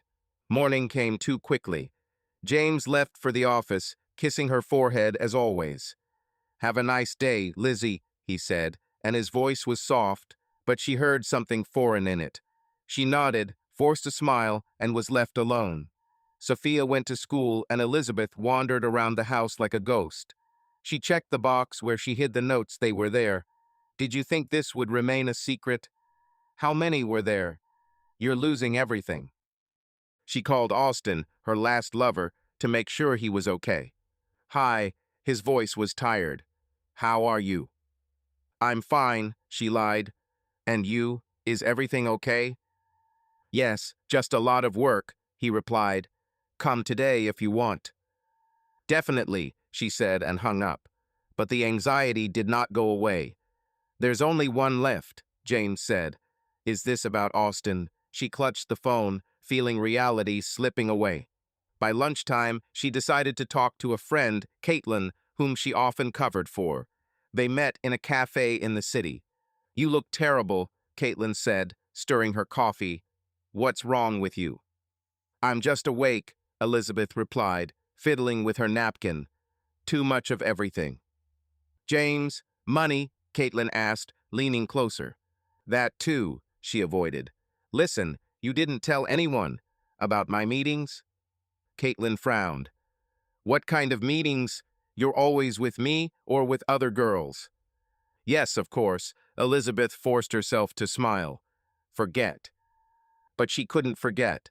Returning home, she noticed that her favorite dress, an emerald Oscar de la Renta dress, was missing from the dressing room. Instead, there was a note on the hanger. "You're next." She gasped, throwing the paper onto the floor. It wasn't just fear, it was panic that was eating her up from the inside. She heard James' footsteps in her head, his voice, "They are no longer a hindrance." It seemed to her that the walls were whispering, that the shadows were watching her. She was losing control, and reality was becoming unsteady like a dream. James returned in the evening. She sat in the living room, looking into space. "You're early," she said without looking at him. "I finished my work," he answered, sitting down next to her. "Are you okay, Lizzie?" She turned to him, searching his face for answers. "You would tell me if something was wrong, right?" He smiled, but his eyes remained cold. "Of course. You know I'm always with you." She nodded, but everything inside was screaming. He lied, or not, she didn't know. That night she lay awake again, listening to every sound. It seemed to her that James' phone was vibrating, that he was whispering in the dark. "They are no longer a hindrance," echoed in her head. She was losing control, and for the first time in years of marriage, she was afraid of her husband. Elizabeth sat in her car parked outside Austin's studio in the West Village. The rain had stopped, but the air was damp and the windows were fogged up from her breath. She came here straight after morning coffee without telling anyone, not even James. She needed to see Austin, the last person left in her disintegrating world. Liam went missing, Nathan blamed her and disappeared, and now the house was a labyrinth of secrets with disappearing things and notes that were driving her crazy. Austin was her last anchor, his passion and simplicity reminding her that she was still alive, that all was not lost. But after James's conversation in the dark, "They are no longer a hindrance," She felt that time was slipping away like sand through her fingers. She got out of the car, straightened her coat, and headed towards the studio. The door was slightly open, which was strange. Austin always locked it, even when he was waiting for her. Elizabeth pushed the door open and entered. There was chaos inside. Canvases were lying on the floor, paints were scattered, the table was overturned. Her heart began to pound. "Austin," she called, her voice echoing off the walls. Silence. She walked further, noticing that his backpack, which usually lay by the window, had disappeared. On the table, amid the clutter, was a handwritten note. "Elizabeth, I'm sorry. I'm leaving. You need to run." She froze, rereading the words. "You need to run." What did this mean? Her fingers trembled as she clutched the paper. She heard footsteps behind her and turned around sharply, but it was only the wind slamming the door. "Austin!" she shouted again, rushing towards the stairs leading to his small bedroom upstairs. It was empty. The bed was unmade, the closet was open, the clothes were gone. He escaped. Her last lover, her last link to freedom, had left, leaving her with this incomprehensible warning. Elizabeth went downstairs, feeling her legs give way. She dialed his number, but the phone immediately went to voicemail. "Austin, it's me. Where are you? What's going on?" she said, her voice trembling. She sent a message. "Call me, please." But the screen remained blank. She fell into a chair, looking at the note. "You need to run. From whom? From what?" She remembered Nathan screaming that she was getting him into trouble, Liam disappearing without a trace, and James' voice in the dark. All this was connected in her head, but she could not put the puzzle together. Her phone rang, and she jumped. It was Austin. She grabbed the phone, almost shouting. "Austin, where are you? What happened?" "Elizabeth, listen to me." His voice was hoarse, fast, as if he was running. "I can't talk for long. I need to leave, and so do you." "Leave? Where? Why?" She stood up, clutching the phone so tightly that her knuckles turned white. "You don't understand," he lowered his voice. "Someone knows. About us. About everything. Yesterday they came to me. Some guy didn't give a name. He said that if I don't disappear, I'm done for. He mentioned you." "Me?" Her voice broke. "What did he say?" "That you're next," Austin replied, and there was a pause in the air. "Elizabeth, this is not a joke. You need to run. I don't know who it is, but he's serious."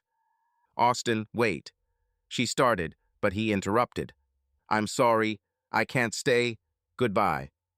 "The connection has been lost." Elizabeth looked at the phone, her breathing ragged. "You need to run."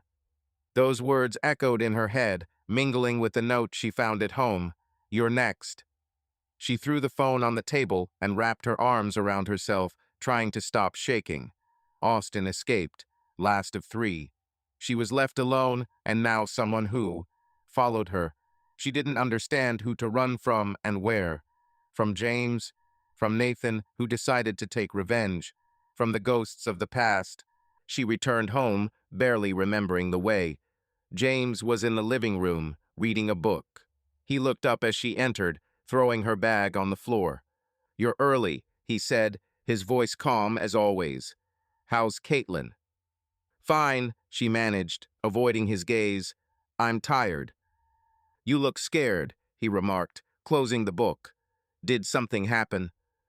She froze, looking at him. His face was familiar, the same blue eyes, the same wrinkles around his mouth, but now it seemed like a mask. "They are no longer a hindrance," she remembered him saying. She wanted to scream, to ask if he knew, but fear constricted her throat. "No," she lied. "It's just a headache." "Rest," he said, and his smile was soft but cold. Elizabeth went up to the bedroom, closed the door, and leaned her back against it. She took Austin's note from her pocket, rereading his words. "You need to run." But where? She had a family, a home, a life that she couldn't just leave behind. And from whom? From James? It was crazy. He couldn't know. Or could he? She remembered his looks, his words about money, missing things, and notes. Everything pointed to him, but she didn't want to believe it. The next day she went to see Caitlin. the only one she trusted even a little. They sat in a cafe, and Elizabeth made up her mind. "Caitlin, I need help," she said quietly, fiddling with a napkin. "What's wrong with you?" Caitlin frowned. "You're like a ghost." I, I don't know what's going on," she admitted. "Someone is watching me. Things disappear, notes appear, and now, one of my friends said that I need to run." "Run?" Caitlin rolled her eyes. "From whom? From James?" Elizabeth froze. "I don't know. Maybe I'm going crazy." "Did you talk to him?" asked a friend. "No," she shook her head. "I'm afraid." "Lizzie, you have to find out," Caitlin said firmly. "If it's him, you can't just wait." But Elizabeth didn't know how to find out. She returned home feeling the walls closing in. James was in the office, talking on the phone. She crept closer, but heard only a snippet. "We'll be done soon." Her heart sank. She didn't know what he was talking about, but the fear was growing. Austin had fled, leaving her with this warning, and now she stood on the edge of the abyss, not understanding who was pushing her down. James, meanwhile, hung up and opened his desk drawer. There was a new note that he planned to plant. "Time's up." He smiled at the corner of his lips. Austin was the last Richard found him, pressed him through old debts, and he escaped like a rat from a sinking ship. Now it's Elizabeth's turn. She didn't understand who to run from and where, and that was exactly what he wanted. It's been a week since Austin ran away, leaving her with his panicked, "You need to run." She didn't run. Where could she run? Home, family, James, this was her life, even if it was bursting at the seams. The notes stopped appearing, but the anxiety remained, like a shadow following her everywhere. She tried to hold on, clinging to what was left of her control, but today everything changed. James entered the kitchen, his steps heavy, but his face calm, almost serene. He sat down opposite her, putting his hands on the table, and looked at her. Elizabeth looked up, expecting the usual, "Good morning, Lizzie," but instead he said, "We need to talk." Her stomach clenched. "About what?" she asked, clutching the cup. "The accounts are blocked," he answered in an even voice. "The business is collapsing. I'm bankrupt." Elizabeth froze, the words hanging in the air like a clap of thunder. "What did you say?" she asked again, hoping that she had misheard. "You heard," he said, without looking away. "The company has lost all its major clients. Rumors about taxes reached the banks. They froze our accounts. This morning I got a call from the office. We are officially bankrupt." She shook her head, her voice becoming harsh. "This is impossible, James. We had millions. You said that everything was under control, that we could handle it." He shrugged, and the movement was so casual it made her feel nauseous. "I was wrong. The market collapsed. The clients left. Nothing can be done." Elizabeth stood up, her chair clattering back. "Nothing can be done. This is our whole life. House, cars, children's education. How are we going to pay for all this?" "We won't," he replied, his tone remaining as smooth as glass. "We'll have to sell the house. The cars have already been taken for debts. Sophia will remain at school until the end of the year, but then, we'll see." She looked at him, not believing her ears. "Sell the house? James, are you kidding me? This is our house. We built it from scratch." "I know," he said, and for the first time there was a trace of emotion in his voice, but it disappeared immediately. "But we have no choice." Elizabeth walked around the kitchen, her hands shaking. It wasn't just bankruptcy, it was the end of everything she knew. Expensive dresses, travel, dinners in restaurants, all this has disappeared. She remembered how a week ago she tried to buy a new coat, but the card did not go through. Then she chalked it up to a glitch, but now she understands. This was the first signal. She turned to him, her voice almost a scream. "How could you let this happen? You're a lawyer, you always found a way out." "Not this time," he replied, looking into her eyes. "Sometimes even I am powerless, Lizzie." But the creepiest thing was not in his words, but in the way he said them. He didn't look worried. No trace of panic, no anger, no despair. His face was calm, almost content, as if he was talking about the weather and not about the collapse of their lives. Elizabeth felt a chill run down her spine. She remembered him whispering in the dark, "They are no longer a hindrance." Liam, Nathan, Austin were all gone, and now their world was falling apart. This couldn't have been an accident. Or could it? The following days became a test. Elizabeth had to get used to the new reality. Their Mercedes and Lexus were taken straight from the garage. She watched the men in uniform drive away the cars and felt naked. The house was on the market, and agents were already leading buyers around, poking their fingers at her favorite furniture. She packed her things into boxes, discarding the silk dresses and high heels that now seemed a mockery. Sophia cried, asking why they were moving to an apartment in the city, and Elizabeth didn't know how to answer. "Daddy said this is temporary," she told her daughter, but the words sounded empty. They moved into a small two-room apartment in Brooklyn cramped, with threadbare wallpaper and creaky floors. Elizabeth stood at the window, looking at the gray street where there were no maples or lawns. She cooked food on an old stove, bought groceries at a cheap store, counting every dollar. This was not her life. She was used to luxury, to convenience, to the fact that everything was always at hand. Now she felt like a stranger in her own body. One night she sat with James for dinner pasta with tomato sauce from a jar, nothing else. She looked at him, trying to find even an ounce of suffering. "You don't seem to care," she said quietly, fiddling with her fork. He looked up, his lips curling slightly. "Why worry? It happened. We are alive. Sophia is with us. The rest is details." "Details," she almost shouted.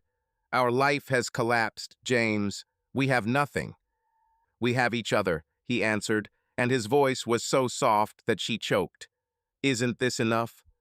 Elizabeth put down her fork, her hands shaking. He wasn't joking. He sat in front of her, ate that damn sauce, and looked like he hadn't lost anything.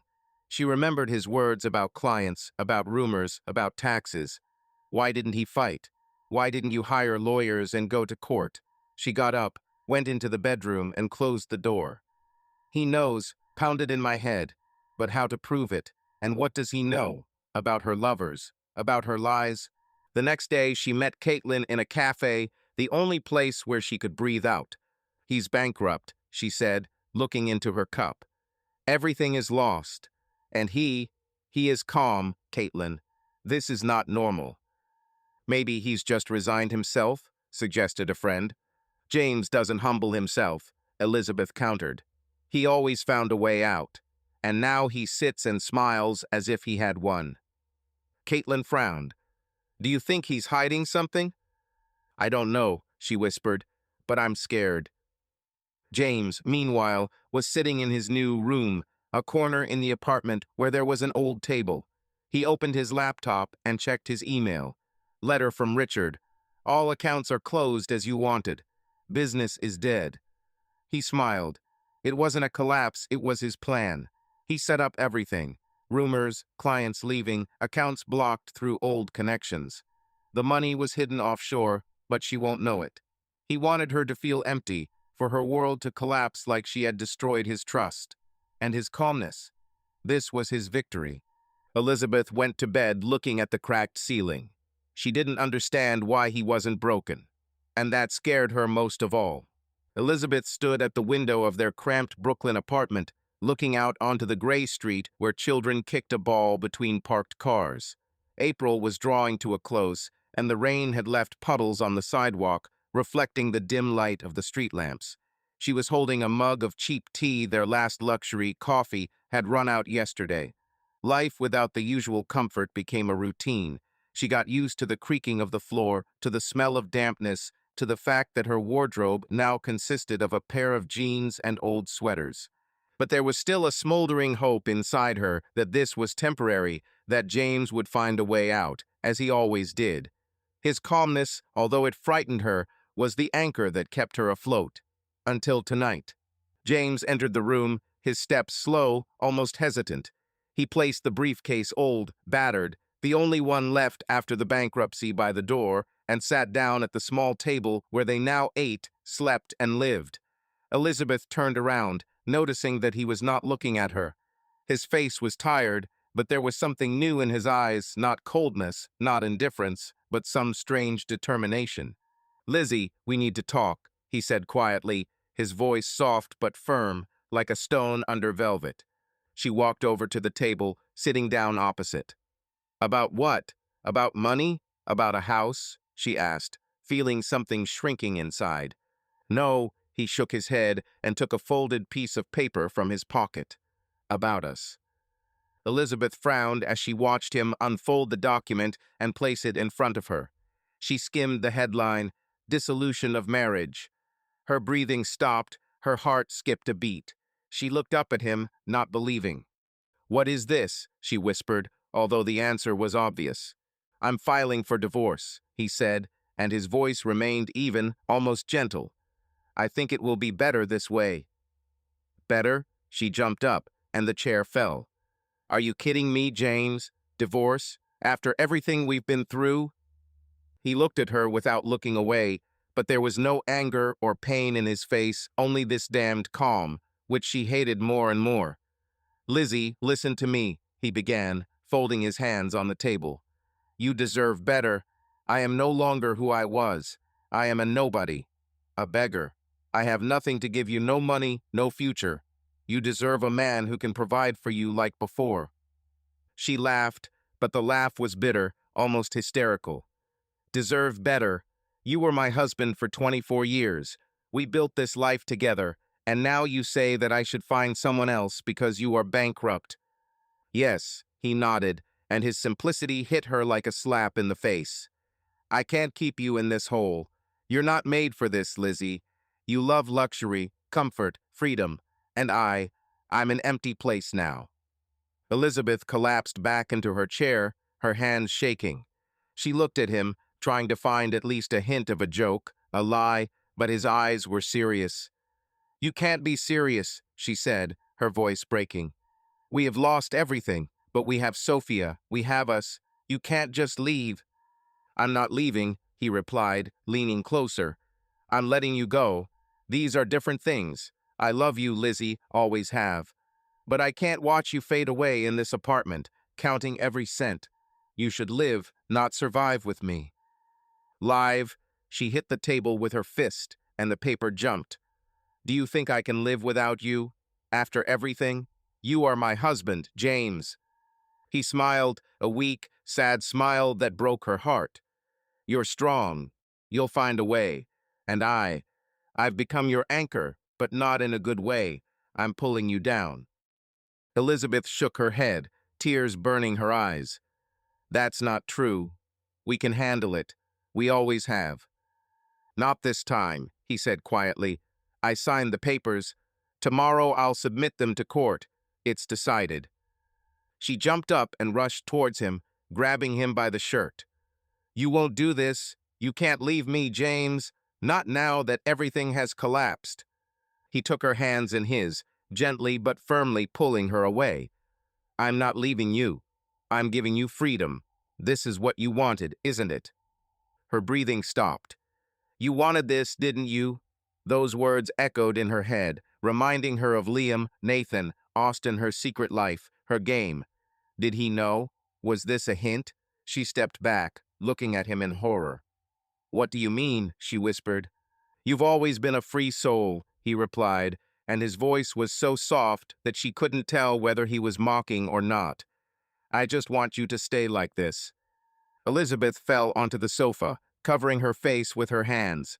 Shock washed over her like an icy wave. Divorce.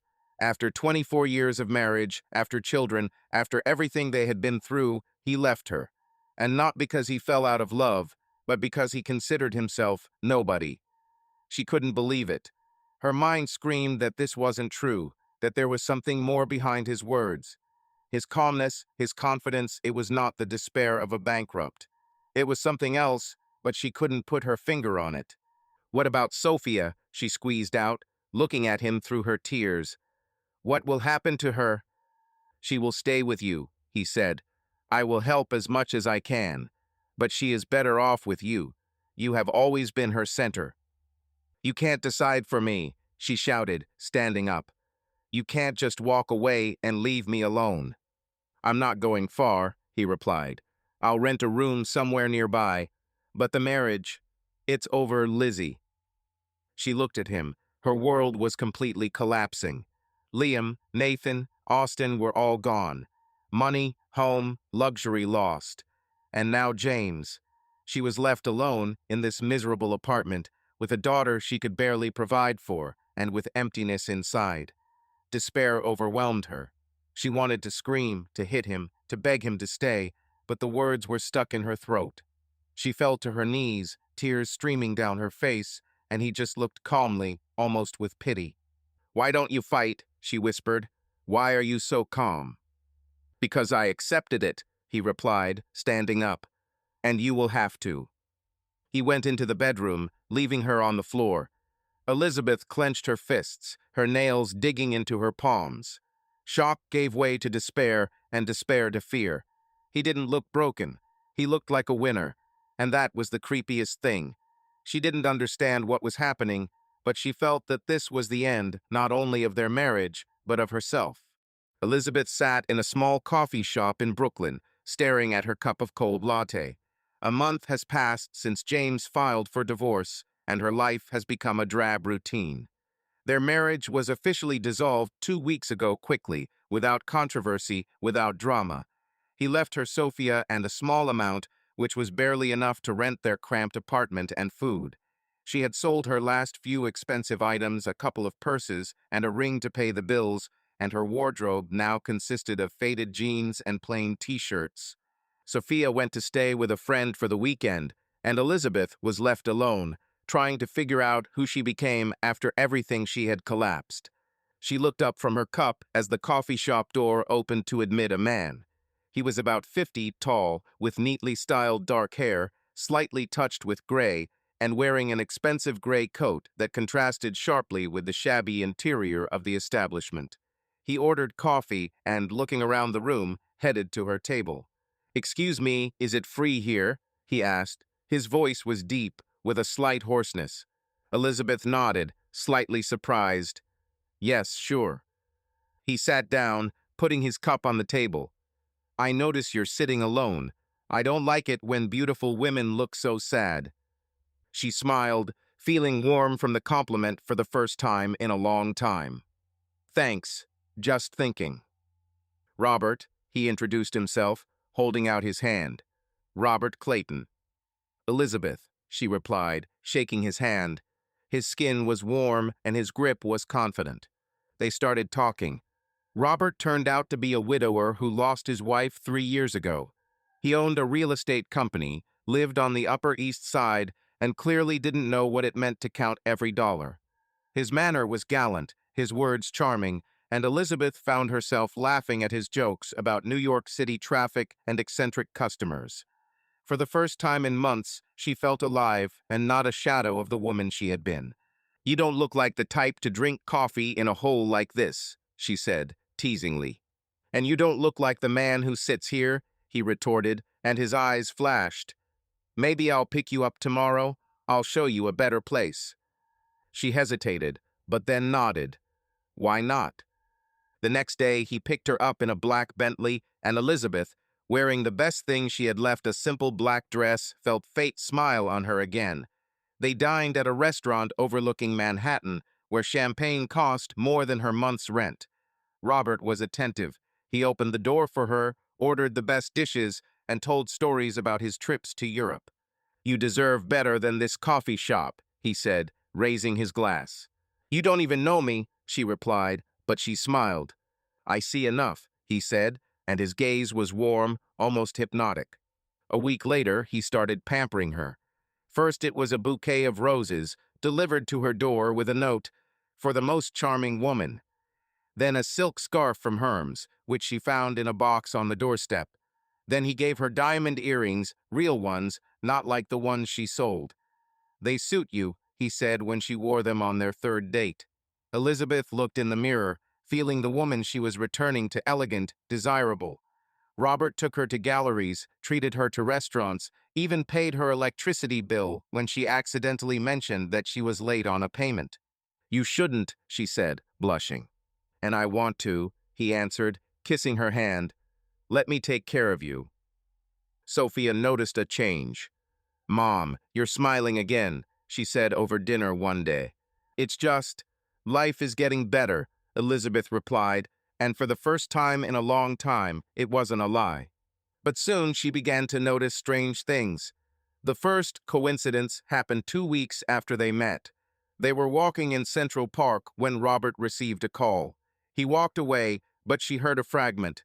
"Yes, everything is under control. She doesn't suspect anything." Elizabeth froze, her heart skipped a beat. Those words were all too familiar. She had heard them from James the night her world began to crumble. She chalked it up to nerves, but a shadow of doubt remained. Then her handbag disappeared, the one Robert gave her last week, made of soft leather.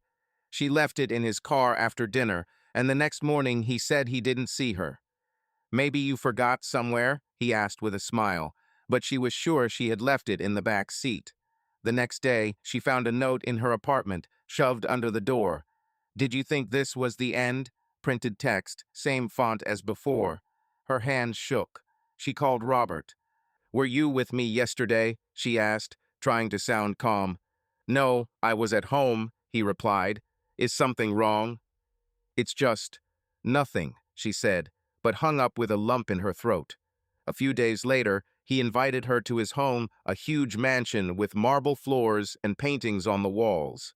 They were drinking wine in the living room when she noticed a photograph on the fireplace. Robert with a woman who looked like her, the same brown hair, the same oval face. "Your wife?" she asked. "Yes," he nodded. "She was special. You remind me of her." Elizabeth smiled, but something tightened inside her. Does she look like his wife? It was flattering, but strange. Later, when he went out to get a new bottle, she noticed his phone on the table. The screen blinked, showing the message, "Keep going, she's hooked." Her heart began to pound. She turned away, pretending to look out the window, but her thoughts were spinning. The next day, she met with Caitlin. "It's too perfect," she said, fiddling with a napkin. "And these coincidences, I'm afraid, Caitlin." "Coincidences?" the friend frowned. "Which?" "Notes, missing things, his words," she whispered. "It's like James, but different." "Do you think he's playing with you?" Caitlin asked. "I don't know," Elizabeth replied, "but something is wrong."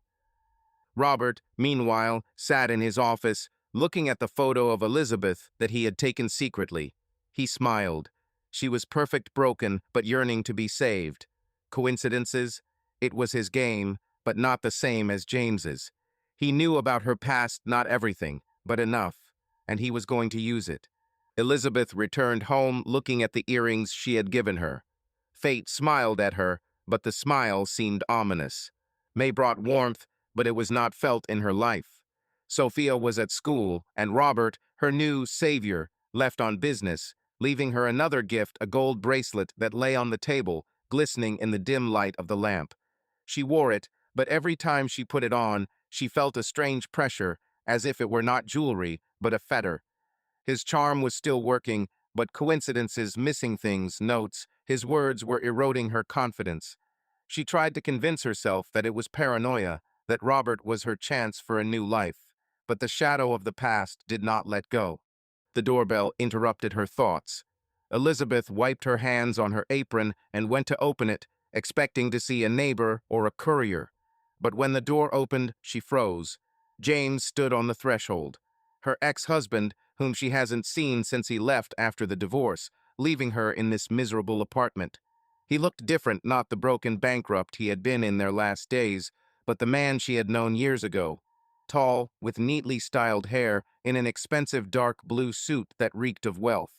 His blue eyes sparkled, and a light smile played on his lips, not cold as before, but warm, almost triumphant. "James," she breathed, her voice trembling. "Hey, Lizzie," he said, and his tone was soft, but there was a confidence in it that she hadn't heard in months. "What are you doing here?" she asked, stepping back as if defending herself from a ghost. He stepped inside without waiting for an invitation and looked around the apartment, the tattered wallpaper, the old sofa, the boxes she had never unpacked. "I was in town." I decided to stop by, he answered, putting his briefcase on the floor. A new briefcase, leather, shiny, not the shabby piece of the past that she remembered. Shall we stop by? She laughed, but it was a nervous laugh. You left me, James. Divorced me, left me with Sophia in this hole, and now you just moved in. He nodded without arguing. I wanted to see how you were doing, Sophia. Elizabeth clenched her fists, feeling anger boiling inside her. How are you? Are you serious? You said that you're bankrupt, that we have nothing, and now you're standing here in a suit worth thousands of dollars. James smiled wider, and it unsettled her. Life has turned around for me, he said, sitting down on the sofa as if it were his home. After the divorce, I found investors. New business, new team. Everything got better. Are you okay? She almost shouted. You said that you are a nobody, a beggar, that I deserve better. And now what? Everything is fine with you, and I'm rotting here? He looked at her, and a shadow of something flashed in his gaze, not pity, but satisfaction. I have a new family, he continued, as if not noticing her rage. My wife, younger than me. We live in Connecticut, in a better house than the one we had. Business is booming. I'm back on horseback, Lizzie. Elizabeth fell into a chair, her legs giving way. New family? Success? Prosperity? She looked at him, trying to find any hint of a lie, but his face was open, almost radiant. This was not James who talked about bankruptcy, who calmly watched their world collapse. This was the man who won while she was drowning. You left me for this, she whispered, her voice trembling. For the sake of a new wife and son. No, he replied, leaning closer. I left so you could live your life. But you couldn't handle it, right? Failed, she jumped up. Her eyes were burning. You left me with nothing. Accounts are blocked. The house is sold. I can barely make ends meet. Are you happy now? I warned you, he said quietly, and the words struck her like lightning. She froze, looking at him. What did you say? I warned you, he repeated, standing up. I said that it would be better this way, that you would find someone who would give you more than I could then. But you stayed here, Lizzie. Her mind was spinning. I warned you. It wasn't just about divorce. She remembered his words, his calmness, the disappearance of lovers, the notes, the collapse. You knew, she whispered, stepping back. You knew everything from the very beginning, right? He did not answer, only smiled the same smile that frightened her in their last days together. I'm glad you have Sophia, he said instead. Say hello to her. James took his briefcase and walked towards the door. Elizabeth rushed after him, grabbing his hand. Wait, what did you mean? What did you warn about? About lovers? About money? Tell me. He turned around, looking into her eyes. You'll figure it out on your own, he said, and his voice was as cold as ice. Good luck, Lizzie. The door closed behind him, leaving her in silence. Elizabeth fell to her knees, her heart pounding. He knew. He always knew. Liam, Nathan, Austin, their disappearance, bankruptcy, divorce, was it all his doing? But how? And why did he come back now to throw that "I warned you" at her?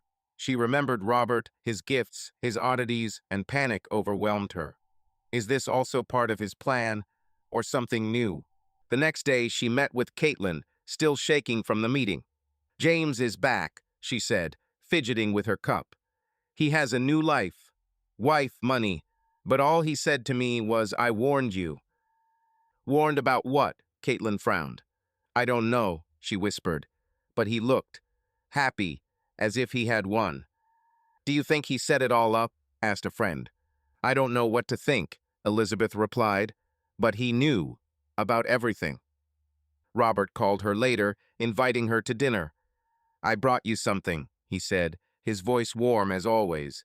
She agreed, but as she put on the bracelet, she felt cold. James returned to remind her of the past, and Robert pulled her into a future full of questions.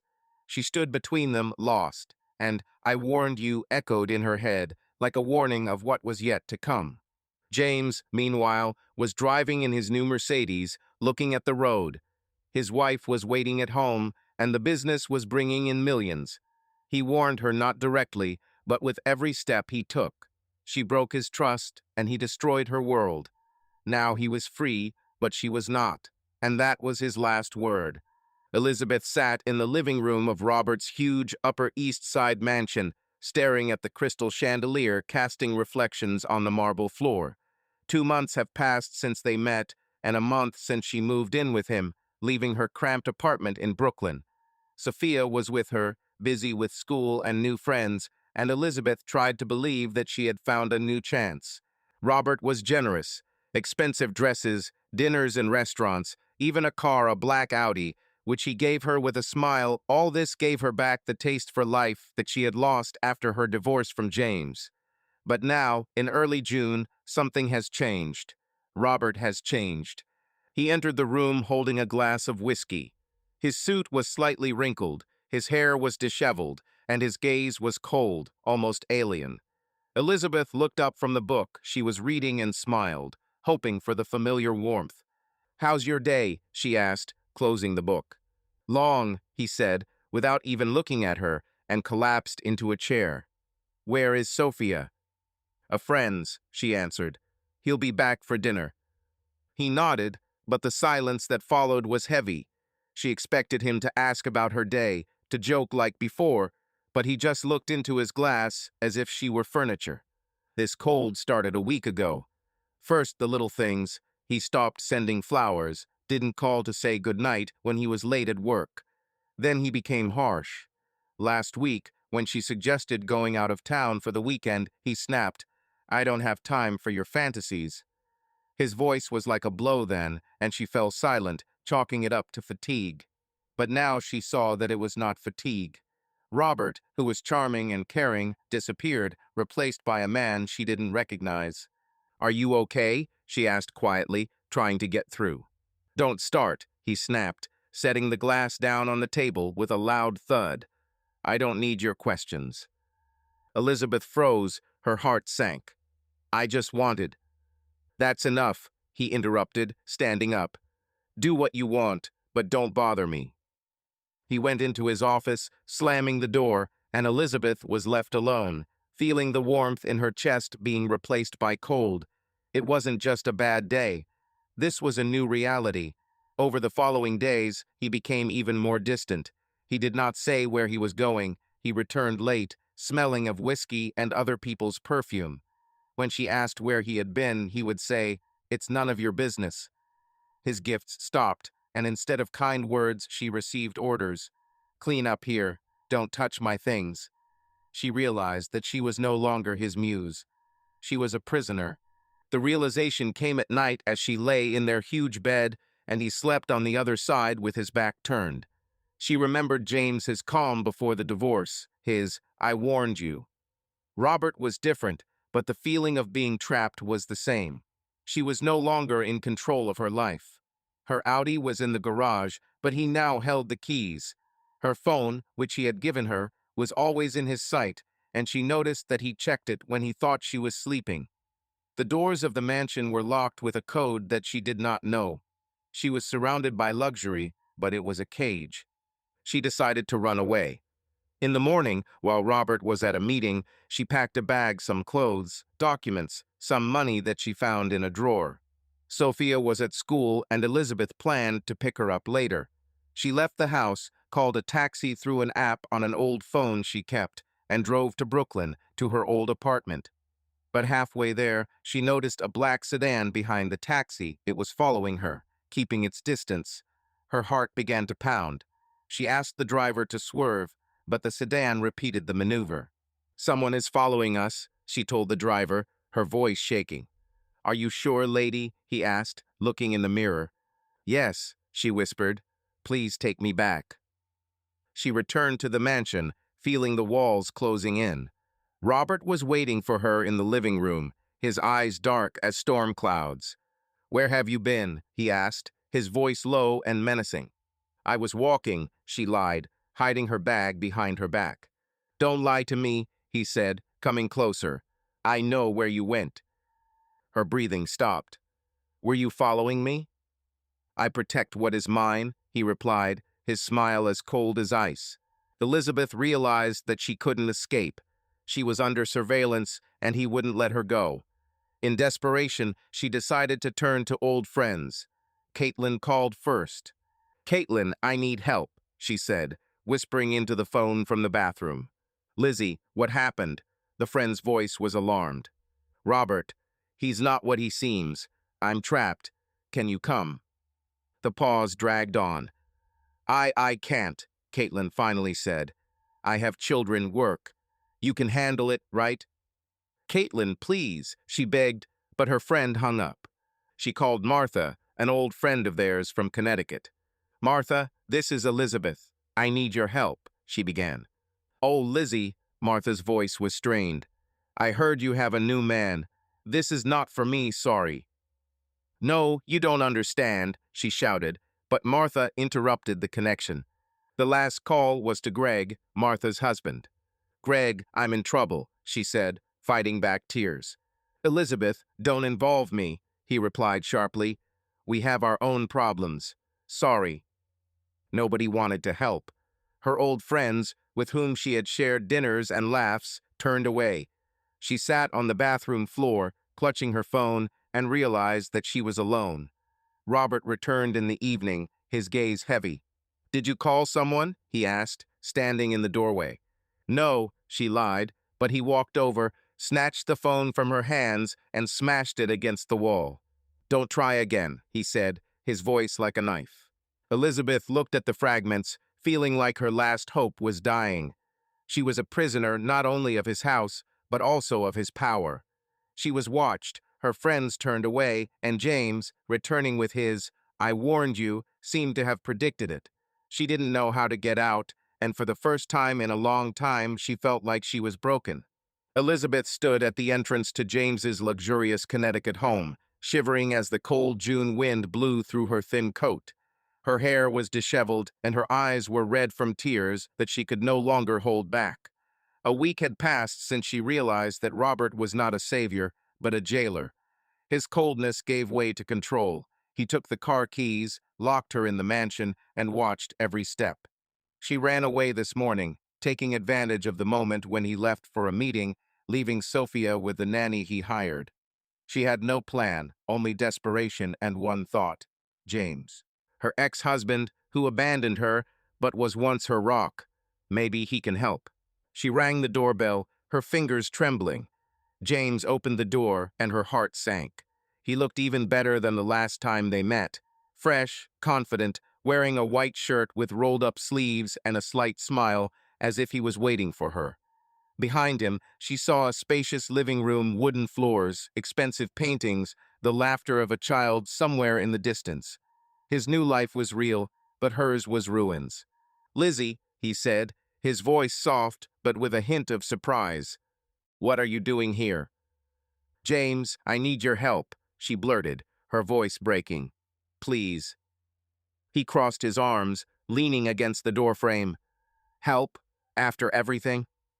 "I'm in trouble," she continued, stepping closer. "Robert, he's not what he seems. He's keeping me locked up, watching me. I escaped, but I have nowhere to go. You're the only one who can help." James looked at her, his eyes narrowed, but his smile didn't fade. "Robert, so, your new chance?" "Don't laugh," she shouted, clenching her fists. "I'm serious. He's dangerous. I don't know what to do." He was silent, looking down at her like she was a broken toy. Then he smiled wider, and this smile was cold, almost cruel. "Did you think I'd give you a chance?" he said quietly, and every word cut her like a knife. Elizabeth froze, her breathing stopped. "What?" she whispered. "You thought I'd give you a chance," he repeated, straightening up. "After you ruined our marriage, after Liam, Nathan, Austin, did you think I would just leave and let you start over?" She stepped back, her eyes widening. Did you know? All this time?" "Of course I did," he said, his voice becoming harsher. "I knew from that party at the Wilsons. I saw how you flirted, how you lied. I found evidence, your messages, receipts, the smells on your clothes. And I decided that you would pay." Will I pay? Her voice trembled. Did you set everything up? Lovers? Bankruptcy? Divorce? Every step, he nodded. Liam was an easy target. The FBI was already tracking him. I planted a debt on Nathan through connections. Austin ran away when I pressed. The money, it never disappeared, Lizzie. I hid it so you were left with nothing. Elizabeth fell to her knees. Her world completely collapsed. Why? She whispered, tears streaming down her face. Because you betrayed me, he replied, his voice like ice. And now you've come to ask for help? No, Lizzie, you're alone, and you always will be. James, please, she begged, holding out her hand. I have nothing. Sophia. Sophia will be fine, he interrupted. But you don't. Go away. He closed the door, leaving her on the porch. Elizabeth screamed and knocked on the door, but there was no answer. She was left alone, having lost everything: lovers, money, house, husband, freedom. Robert was her prison, and James was the executioner who had planned this all along. She wandered away, not knowing where, feeling the rain begin again, washing away the last remnants of her pride. She returned to Robert's mansion, not because she wanted to, but because there was no other way. He was waiting for her in the living room, his gaze as heavy as chains. Have you thought about running away? He asked, coming closer. She began, but he grabbed her hand, squeezing it painfully. You are mine, he said, and his voice was like a sentence. Don't forget this. Sophia was at school and Elizabeth was in a cage. She tried calling Caitlin, Martha, anyone who could help, but no one answered. Her old world turned away from her, and the new one became a prison. She sat in the bedroom, looking at the closed door, realizing that Robert was not an accident. James said, Did you think I'd give you a chance? Maybe Robert was his last move? She didn't know, but she felt it was the end. At night, she went to the mirror in the bathroom. The light was dim, but she saw herself clearly. Sunken cheeks, dark circles under her eyes, a blank look. She thought she was a huntress playing with men, holding them in her arms. But all this time, she was a victim.